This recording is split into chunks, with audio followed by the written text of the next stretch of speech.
At maunawa rin namin kung paano tulad mo ay magmamahal din kami ng ibang children. Father, forgive us our sins, cleanse us from all our iniquities, make us whole, and teach us.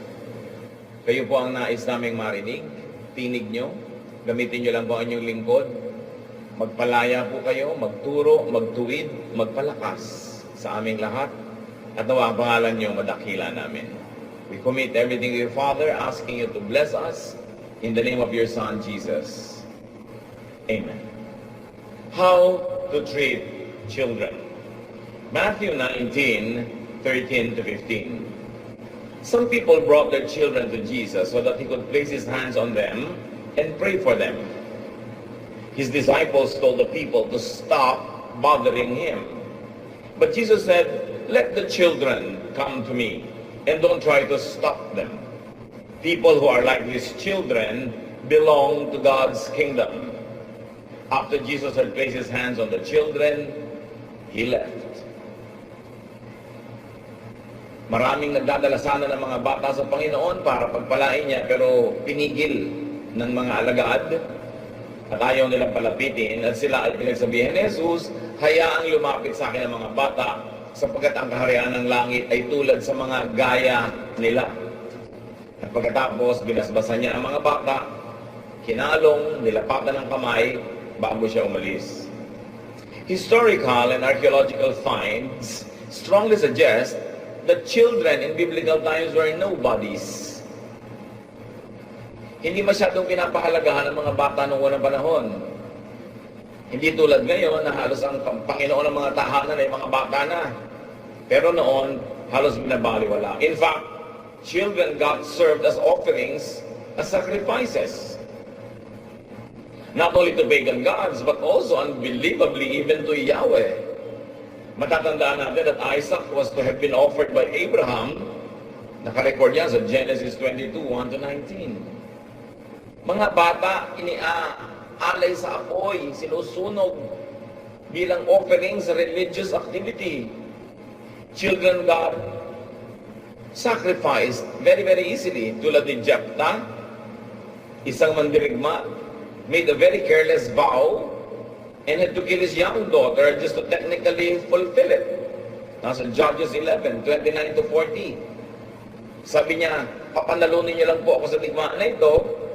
Pag uwi ko, ang unang sumalubong sa akin, isa-sacrifice ko. Eh, ang unang sumalubong, anak niyang dalagita." Itinuloy niya yung kanyang panata na hindi naman natin alam kung talagang tinanggap nga ba at gusto ng Diyos yung panata niya, pero pinatay niya yung kawawa niyang anak. Children also got eaten by cannibalistic parents. Horrific. 2 Kings 6:28, sabi ng babae sa hari, "Another woman and I were so hungry that we agreed to eat our sons. She said, if we ate my son one day, we could eat hers the next day." Mga nanay na sa sobrang kagutuman ay naging cannibalistic at nagkasundo na iluluto ang kanilang mga anak. Paano mo ituturo sa Sunday school? Pero ginagawa nila yon. In the olden days, children got massacred for seemingly flimsy reasons. 2 Kings 2:23-24.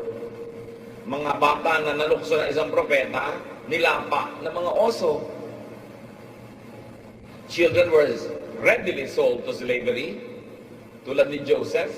Pambayad sa utang ng mga magulang, ang mga anak nagiging alipin. Marami pa. And in this cultural climate, that the very unkind treatment of children, Jesus is like a fresh wind blowing from the desert. He applies his doctrine of love for children. Na sobrang natin ma-appreciate kung atin mo nang talagang titingnan yung background, yung cultural background. Ano ba ang mga bata nung araw?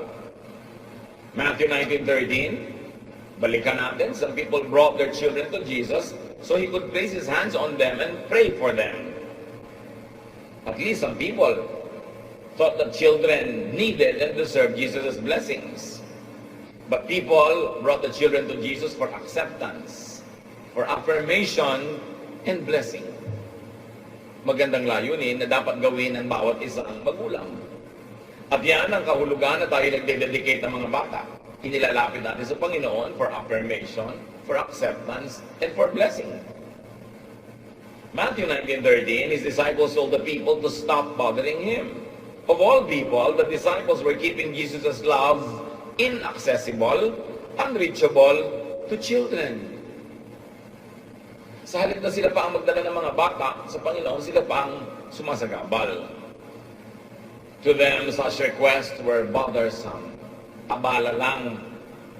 Even now, many disciples treat believers and other followers as unwanted baggage. Parang abala sa pagiging busy, abala sa ministry, forgetting that the people are really the focus of ministry. Matthew 19:14, but Jesus said, "Let the children come to me, and don't try to stop them. People are like these children, who are like these children, belong to God's kingdom." Jesus rebukes his overzealous disciples and teaches them not to hinder children from coming near him.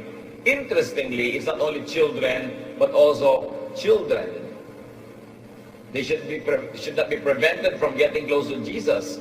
They are to be led and allowed to know the real, loving Jesus. Sabi ni Lord kasi, the kingdom of God belongs to those who are like these children. Hindi ibig sabihin to these children only, but to everybody else who have the qualities of these children. Childlike, trusting, innocent, dependent, weak.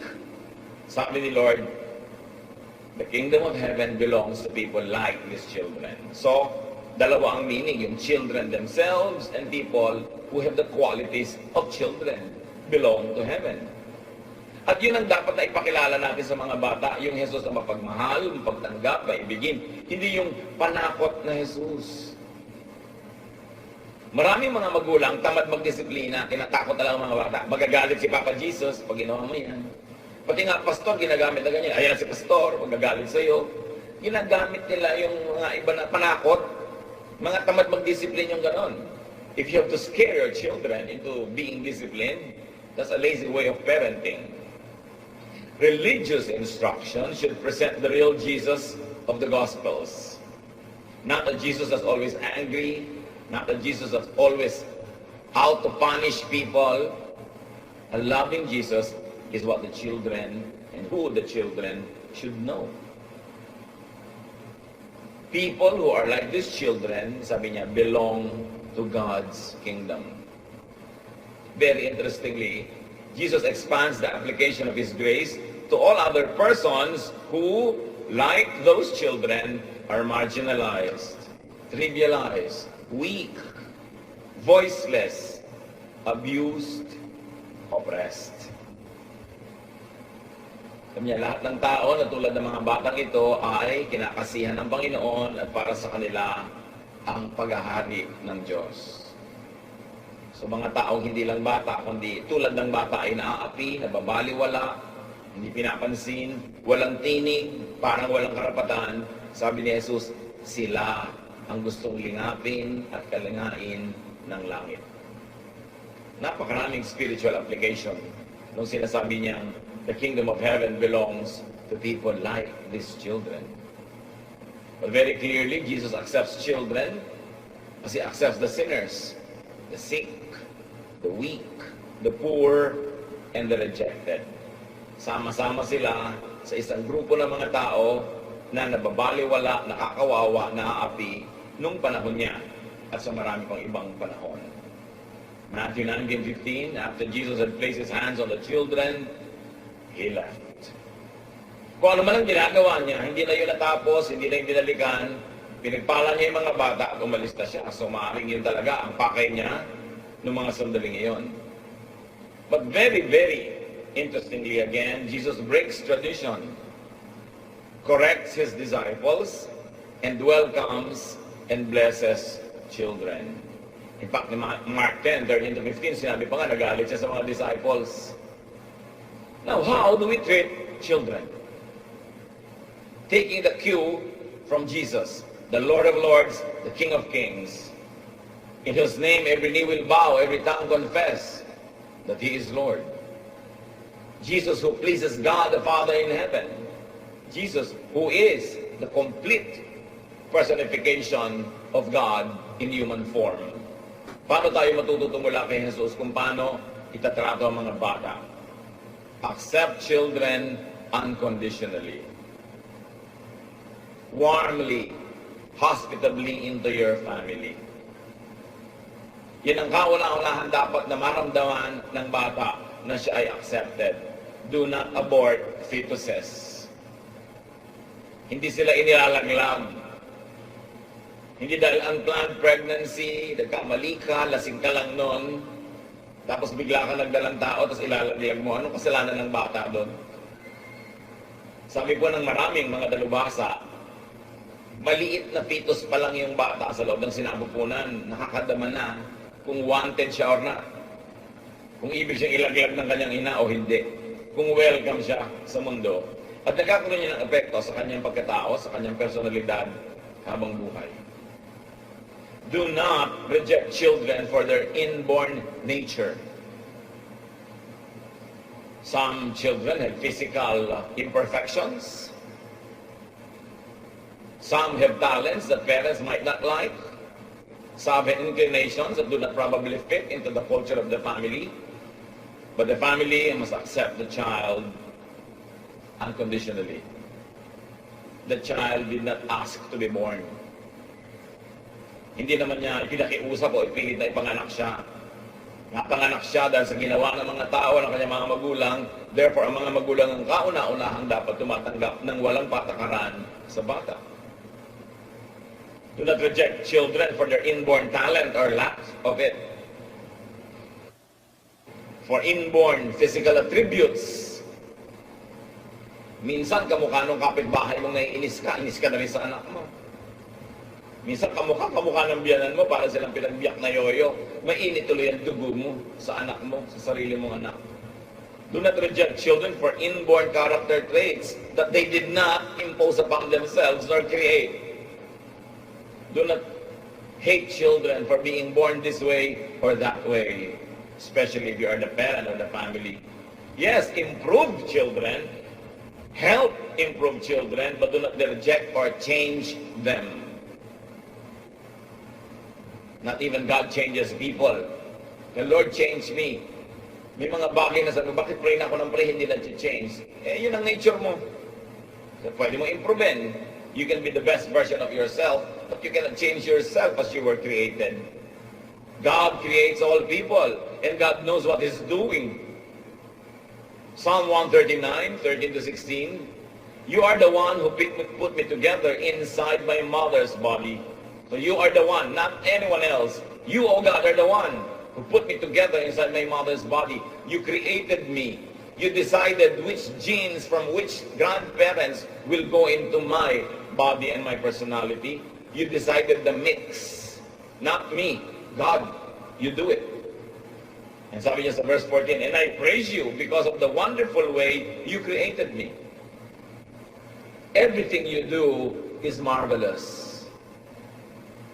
Of this I have no doubt. Nothing about me is hidden from you. I was secretly woven together deep in the earth below. But with your own eyes, you saw my body being formed. Even before I was born, you had written in your book everything I would do. So ang sinasabi dito ng mga awit, pinupuri kita o Diyos dahil sa kagilagilala sa paraan mo ako nilikha. Walang nasa aking pagkatao na lingid sa iyo. Kayo po ang lumikha sa akin nung tahimik pa lang akong nabubuo sa mahiwagang lugar. Walang nangyari sa akin at nalagay sa aking pagkatao, kulay ng aking buhok, haba ng aking mga bias, kulay ng aking mata, talino ko, walang nalagay sa akin na hindi kayo ang naglikay. At dahil dyan, dahil kayo ang naglagay ng mga ganito, para na rin inilagay nyo ang mangyayari sa buhay ko. Dahil siyempre, kung binigyan mo ko ng talent sa music, well, magiging musician ako. Iba nilang sobra kung pigilin nyo, no? Pigilin ng iba. Kung ginawa mong sociable ang personality ko, ang magiging role ko sa buhay is nakikisalamuha sa maraming tao. Kung ginawa mo akong introverted, baka mga backroom jobs ang trabaho ko, yung mga tahimik na trabaho. So para nang itinakda ang mangyayari sa buhay mo dahil sa mix na ginawa sa iyo ng Diyos.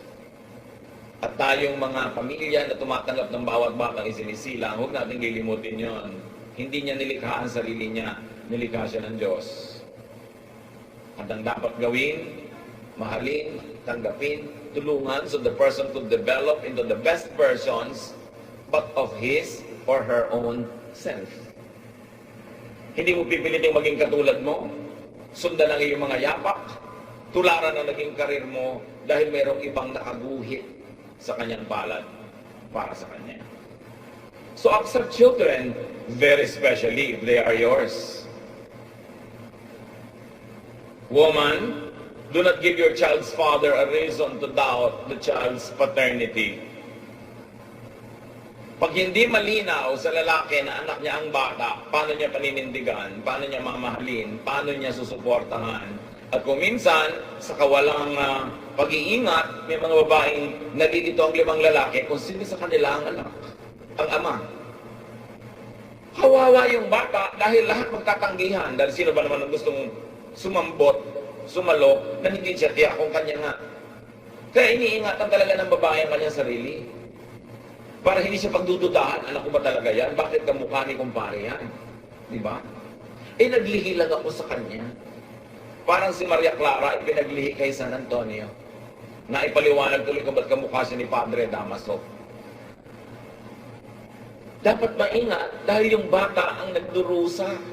Pag nalagay siya sa sitwasyon ng pagkakaanak sa kanya na questionable sa marami.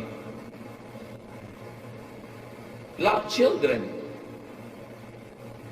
Clearly, consistently, fabulously, extravagantly.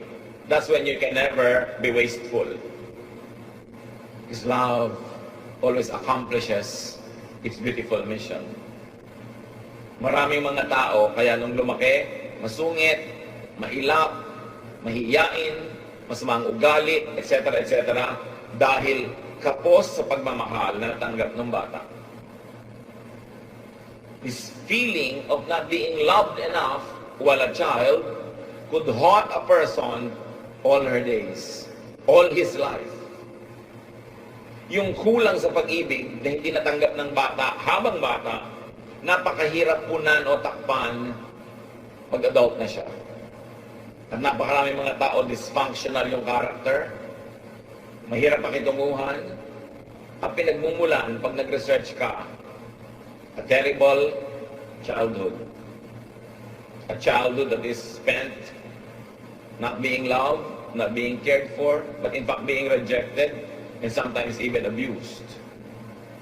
Ang bawat sugat na nililikha natin sa puso ng isang bata ay halos hindi naghihilom buong buhay pag hindi nadala sa paanan ng Panginoon.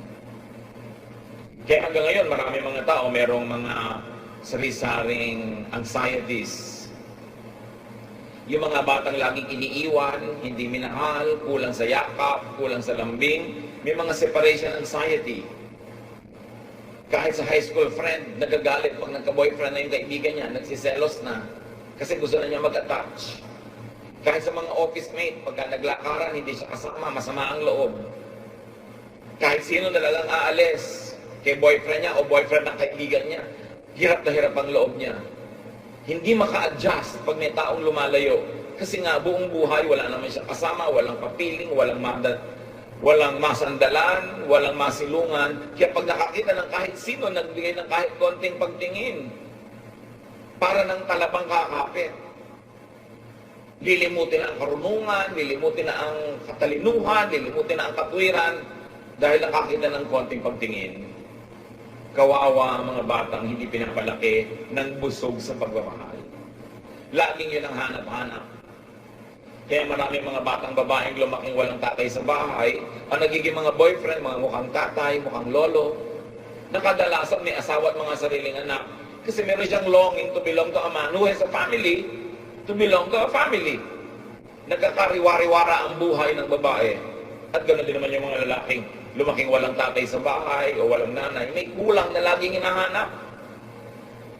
Napakadali tuloy dayain, napakadaling paibigin, at napakadaling masaktan. Gawa ng mga magulang na dapat sana'y nagmahal o pamilyang dapat ay umibig. How else do we treat children?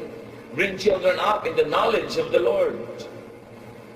Dapat maunahan ang isip ng bata na ang laman ng Panginoon, ang karunungan ng Panginoon, ang katuraan ng Panginoon, para hindi maagaw ng iba't ibang mga nag-agawang mga karunungan na tutokso sa kanya yung lugar na para sa Panginoon. Pag nauna na yan, nauna na. Mahirap na yung palitan o matabunan ng ibang mga katuruan. Kaya sinasamantala natin habang mga bata ay bata. Tinuturuan ng mga salita ng Diyos. At tuwing kaya, pinapag-aral sa mga matitinong Christian school na kahit wala ka, hindi kanya kapiling, alam mong ang naituturo sa kanya, mga bagay na maka-Diyos. Napakahalagang investment sa kanyang sariling pagkatao yon. Teach children clear moral values. To know right from wrong. Para buong buhay dala nila. Proverbs 22:6, teach your children right from wrong, and when they are grown up, they will still do right. Yung mga ibang magulang, mag-aasawa na yung anak, o lalayo, magtatrabaho, ilang taon na, 24, 23, 22, 27. Huwag na kayong mag-alala kung naturuan nyo ng tama yan buong bata, hindi na niya yun ihiwalayan. Nasa kanya na yun, siya na yun. Maligaw man ng konti, madapa man ng konti, lumihis man ng landas ng konti, konti lang, hindi sobrang lalayo. At bumabalik din, kasi siya na yun. How do you make up for times that you missed to teach them because they were not with you when they were children? Kaya malaki pong dagok sa buhay ng ating lipunan yung napakaraming lumalayo, nag-abroad para magtrabaho just to survive. We understand that people have to find livelihood, that you want to be able to earn more to provide for the material needs of your family better. But this separation of families should not be prolonged. It must have a definite and clear ending so that the family can be together again. That's why I am not for the policy of our government to export people and to export labor because of the social and moral costs. Our people pay a very high price for the $16 to $20 billion that overseas workers sent to this country, that our government people squander foolishly. Napakalaki. $20 billion, ilang drum na luha ng lahat ng nangungulilang ina, ama, asawa, anak, ang bumubuo ng billions of these dollars. Ang laki ng cost. Kaya lagi kong ibinapayo, lalo sa mga bago pa lang mag-aasawa, planuhin nyo na huwag maghiwalay. Planuhin nyo na maghanap ng mga hanap buhay, mga sideline, mga negosyong magkasama kayo so you can raise your children together. Kasi kahit umuunlad ka financially, napakalaking karukhaan na hindi malimliman ang inyong mga bata habang sila'y lumalaki. Lalo pag nagiging mga teenager na kailangan maunawa, naiiwan sa mga lolang pagod na. Paralyzed na yung lola, mag-aalaga pa ng anak. Eh di siyempre, pagod na yun. Hindi na masipag mag-discipline. O kaya OA mag-discipline ng mga old maid na mga tita. Walang balance. When is enough? What is enough? So that parents can prioritize parenting. Every month, every year lost cannot be retrieved again. Mahalaga. Hindi natin i-condemn yung pag-ihiwalay dahil sa trabaho, pero yun naman sobrang habaan. Sometimes you go abroad for need, but please don't stay too long for greed. Dapat need lang. Tapos magbalik ka na, magsama-sama na ulit. Kawawa ang mga bata. Kumisang tuloy to compensate, these children are spoiled. They are given all the material things that could be bought by money, and these children never learn contentment. So nakakaroon tayo, nakakabreed tayo ng mga monsters kumisan.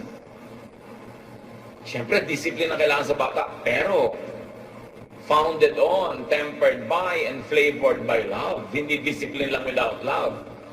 O hindi lang love without discipline na ginagawa mo. Pag 1 month ka lang a year na nandito, puro na lang love, wala nang discipline. Dahil baka lumayo pa loob sa'yo, isasandali ka lang nandyan. Kaya kulang sa balance. What are the best gifts to children? The gift of unconditional acceptance. The gift of a good example. The gift of feeling loved. And of course, the gift of being brought up in the knowledge of the Lord. Sabi naman ng iba, paano po yung discipline na sabi sa Bible, kailangan paluin ng bata? Proverbs 13:24, he that spareth his rod, hateth his son. But he that loveth him, chasteneth him betimes. Sabi ng King James Version. Sabi ng ibang versions, spare the rod and spoil the child. What can we say about that? Kasi ngayon maraming mga conservative Christians, grabe pang mamalo ng bata. Kasi sabi daw sa Bible, minimize corporeal punishment.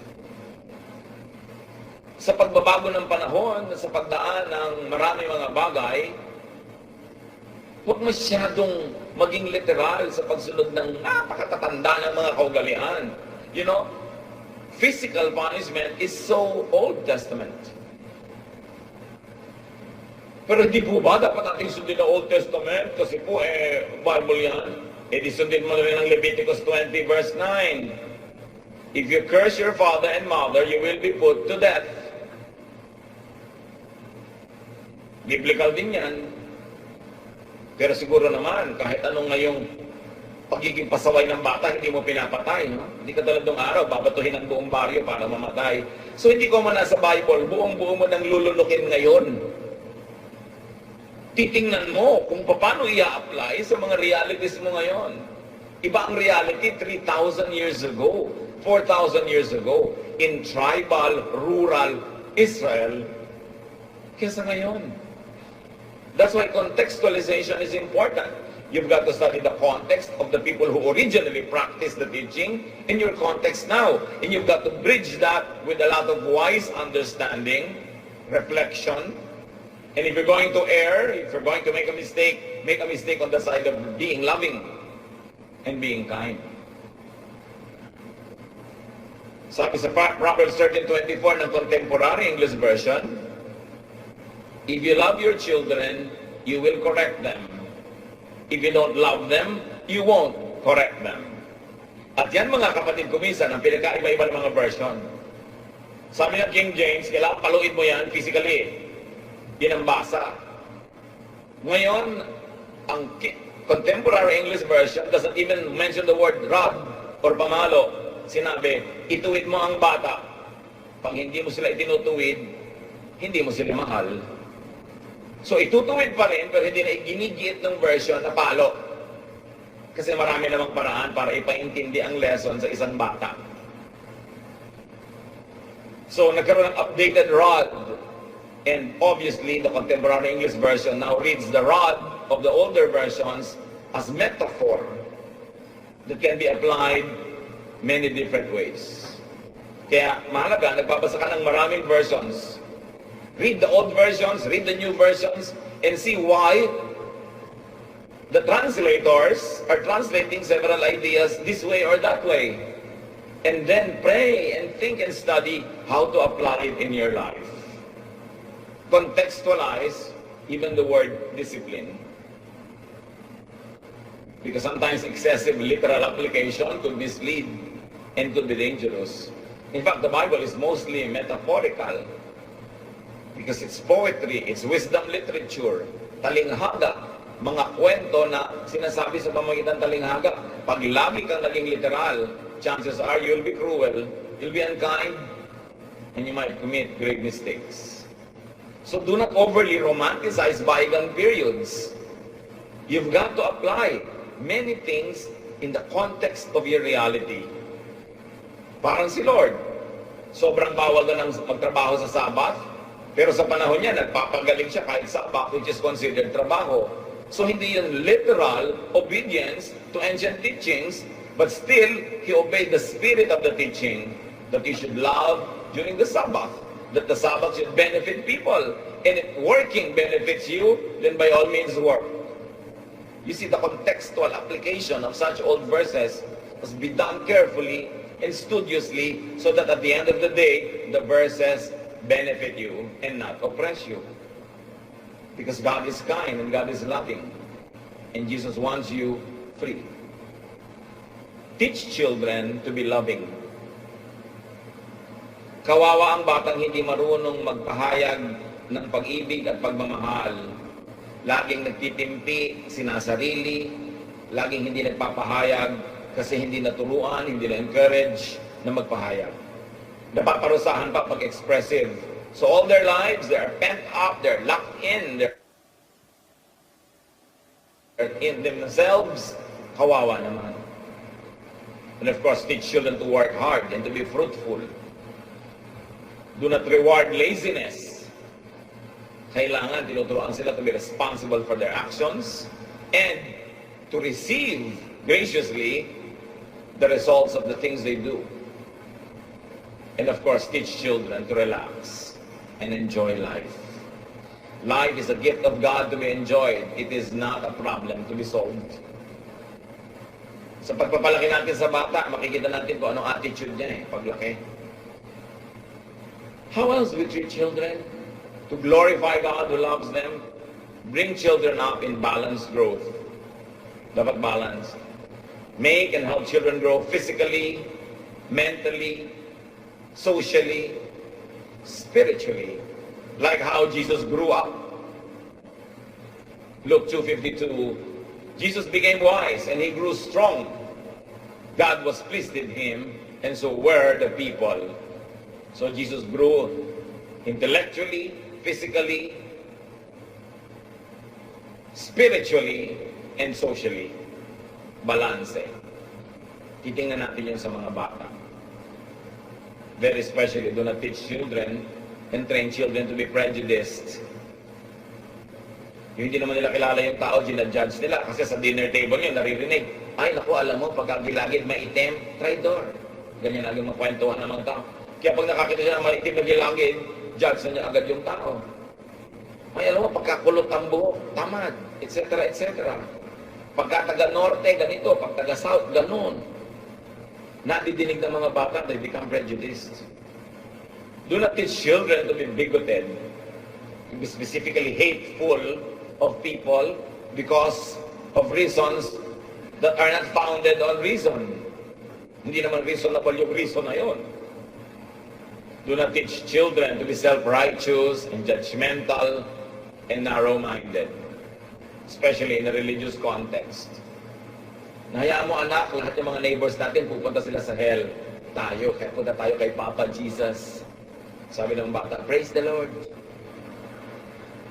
Ang mga itinuturo mo, yung matuwa pa siya kung may pupunta sa hell dahil hindi nyo kasama sa sekta ninyo. What kind of mentality will these children have all their lives? Respect children, very especially. Sa ating kultura, sobrang pagtuturo na respect elders, we forget the flip side, which is respect children. Dapat ginagalang natin. Hinahayaan natin kung minsan mag-isa kung gusto. Hindi mo laging tinatanong kung ayaw sumagot, hayaan mong mamaya na lang pag nasambod na siya. Hindi laging ikaw masusunod na parang meron kang laroang susian, de baterya, na kailangan sumunod pagka gusto mo. And do not needlessly hurt their feelings. Ang mga bata, hindi natin nararamdaman, maramdamin niya.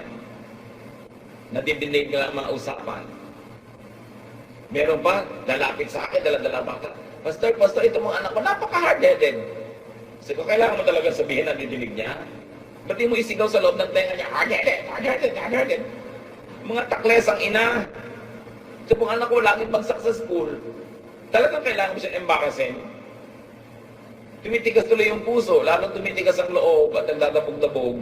Kasi kung minsan hindi marunong mag-handle ang matatanda.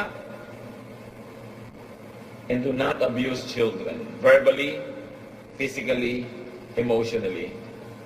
Church, I'd like you to pay attention to what I will say next. Ingatan niyo ang mga bata Dahil pwede sila ma-abuse ng mga nakikitulog sa inyo, mga bisita, lalo kamag-anak. According to studies, most who were abused sexually when they were kids were abused by relatives, trusted relatives. Of course, people you do not trust have no access to the children. So it is the people that you trust that should be on the list of your suspects. Of course, do not tell them naman na suspetsa kayo. Iingatan yung mga bata. Wala kayong kamuang-muang, nagpakatulog kayo doon sa kwarto niya naman kung sino-sino nagdadatingan sa bahay niyo, namomolest pala sila. They don't know their rights, they don't know if they'll be afraid, they don't know what to do. Walang kamuang-muang ng mga magulang. Ingatan niyo ang mga bata sa mga teacher, mga overnight camping, mga overnight parties. At kuminsan kahit sa mga religious leaders and counselors, na-abuse sa mga bata. Huwag kayong parang natutulog sa pansitan na nakatuwangan, nanonood ng hangin. Be alert when adults are with your children. At tuturuan nyo sila, anak, pagka merong hihipo sa'yo dito, may hihipong gano'n, may halik sa'yo, huwag kang papayag, kahit sino. Kahit ka mag-anak natin, sumbong mo agad, pagalitan mo agad, huwag kang papayag. Kasi pag lagi natin tuturo sa mga bata, puro po at ang opo, na-abuse. You've got to teach children to say no. You can always tell them, anak, you can say no, but just say it politely. You may disagree with what is being told you, but disagree politely and nicely. You don't always have to obey everything. Kasi sa pag-obey nila ng mga demented, mga calloused, and mga abusive adults, napapahamak sila. Kawawa ang mga batang hindi naturuang tumanggi, pumalag, o maghindi.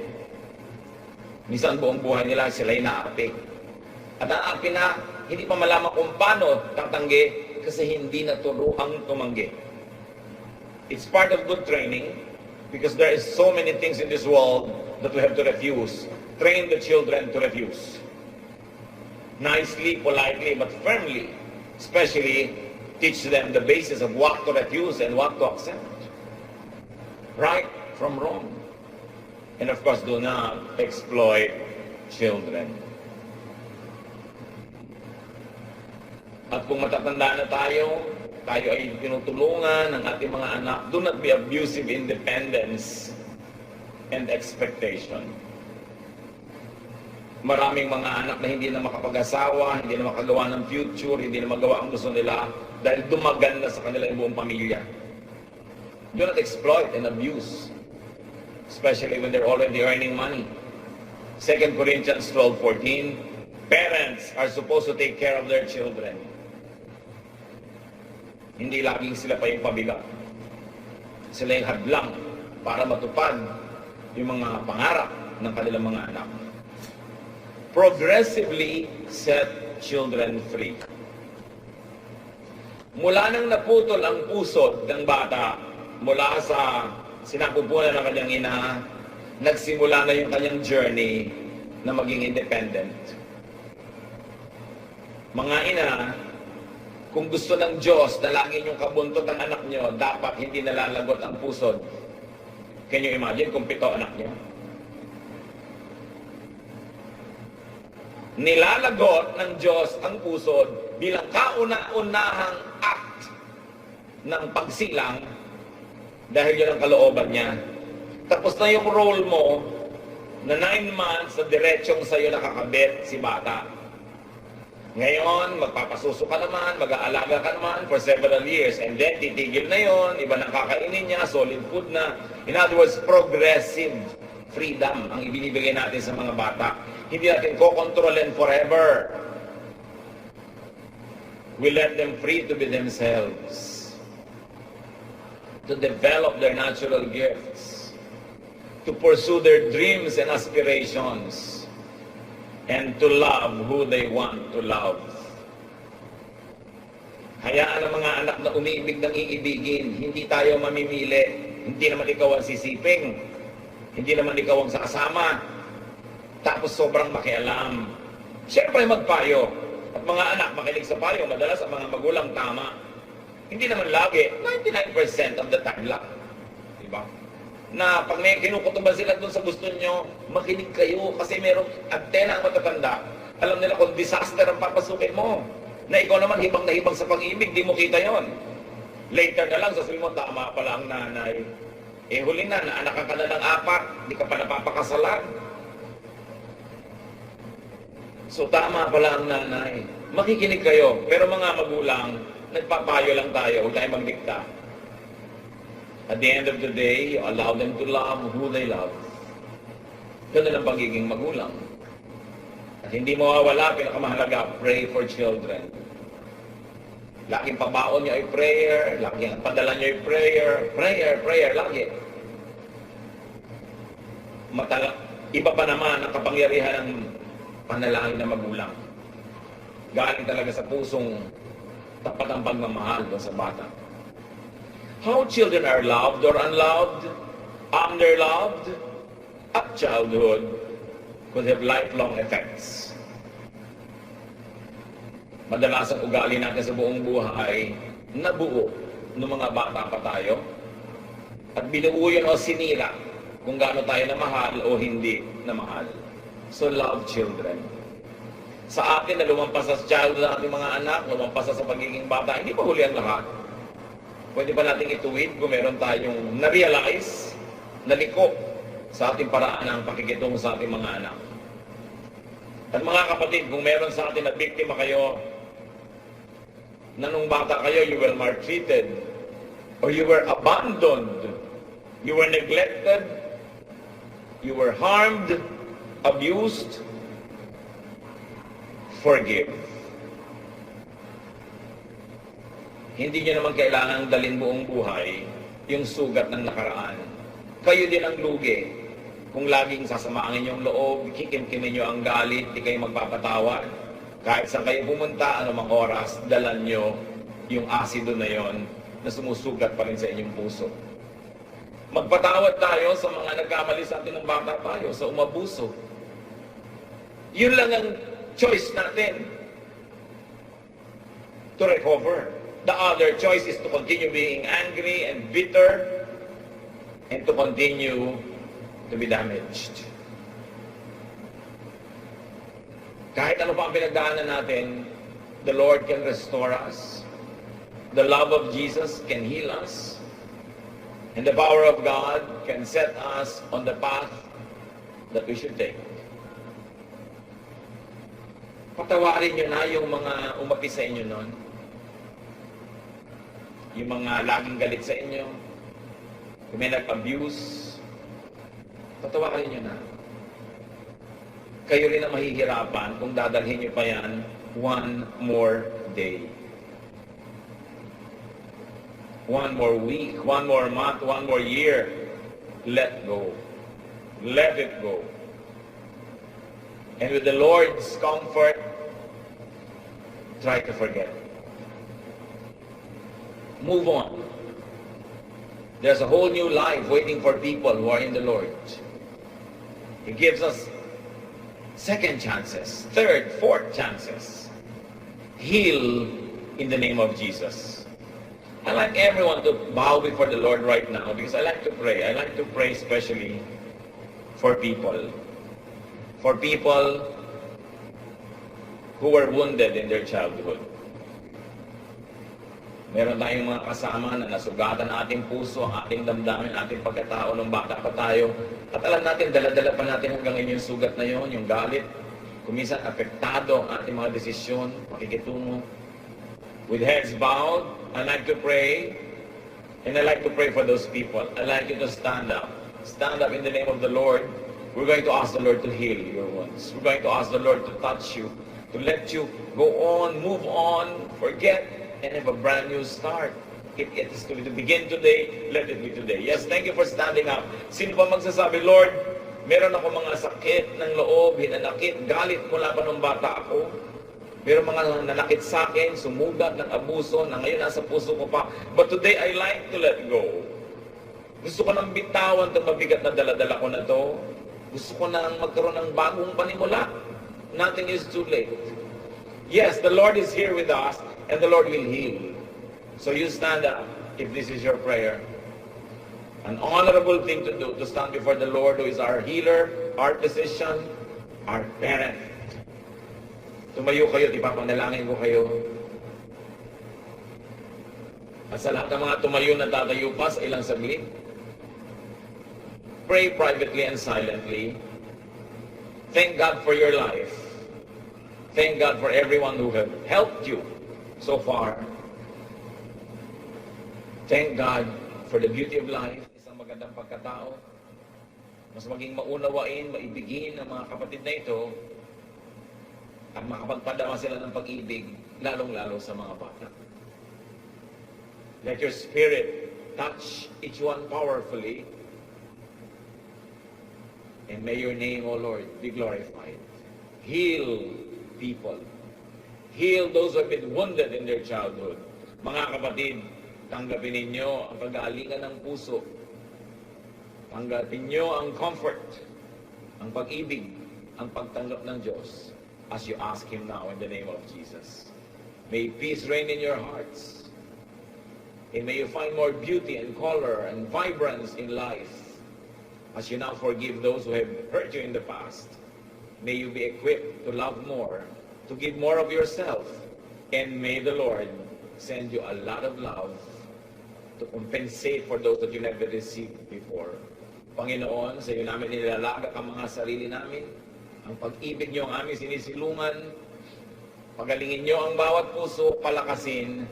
At ngayon, Panginoon, biyayaan niyo ng mga biyayang hindi inasam, hindi pinangahasang hingin, kayo ang magkaloob because you're God of abundant blessing. Thank you, Father, in the name of your Son, Jesus. You may be seated and let's remain silent before the Lord because I'd like to pray for another group of people. Once more, I will ask you to bow your heads before the Lord in self-reflection. Sino man sa atin ang may atraso sa mga bata, nakagawa ng masama, ng abuso, nanakit, sinasadya man o hindi, but you want to seek the Lord's forgiveness now, I will not even ask you to stand up. Where you are seated, ask the Lord to forgive you. And as the Lord forgive you, forgive also yourself. Move on. Make up by loving more people and being more loving. And if you can, make up to those that you have wronged.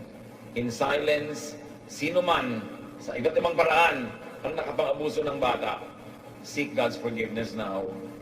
Pray privately.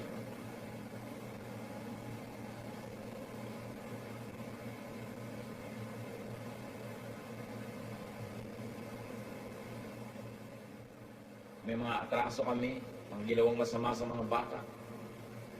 Sa paghingi ng tawad ng bawat isang guilty, O God, we know that you forgive those who seek forgiveness. Forgive. And thank you for your forgiveness. Bigyan mo nawa ang bawat isa ng pagkakataon maka-make up, makabawi doon sa kanilang mga nagawa ng mali at kung di man magawa yon sa ibang tao.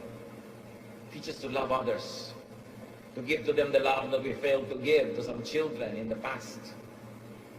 At nawa, Panginoon, turuan mo kami kung paano sa magiging loving. Salamat, Lord, sa pagkakataong ito na pwedeng makipaglinawan sa inyo, that we could clear the air and seek forgiveness for sins that probably have laid buried and forgotten but continue to haunt our spiritual lives. Uwiin niyo po, Panginoon, ang mga sumpang sumama sa paggawa ng mali sa mga inosenteng bata. At kung may mga pagpapala kayong na-withheld, hindi na ipadala, hindi na ibigay dahil sa mga kasalanan ito, Lord, as your people seek forgiveness, may you open the floodgates of heaven and release unto such people the blessings that you've always wanted to give them. Salamat, Panginoon, dahil pwede kaming magbulay-bulay kung paano mamahalin ng mga bata. Nawa, ang bawat batang ipinagtitiwala mo sa amin sa iba't ibang paraan, kung kami ay magulang, kami ay kamag-anak, kapatid, mga lola at lolo, o mga guro, mga iba't ibang papel namin sa buhay, teach us to be sensitive to children, mapabauna namin sila ng pag-ibig at pagiging mga Diyos na magpapalakas sa kanila buong buhay. Continue in silent prayer and ask God to give you more personal applications sa aking pinag-aralan.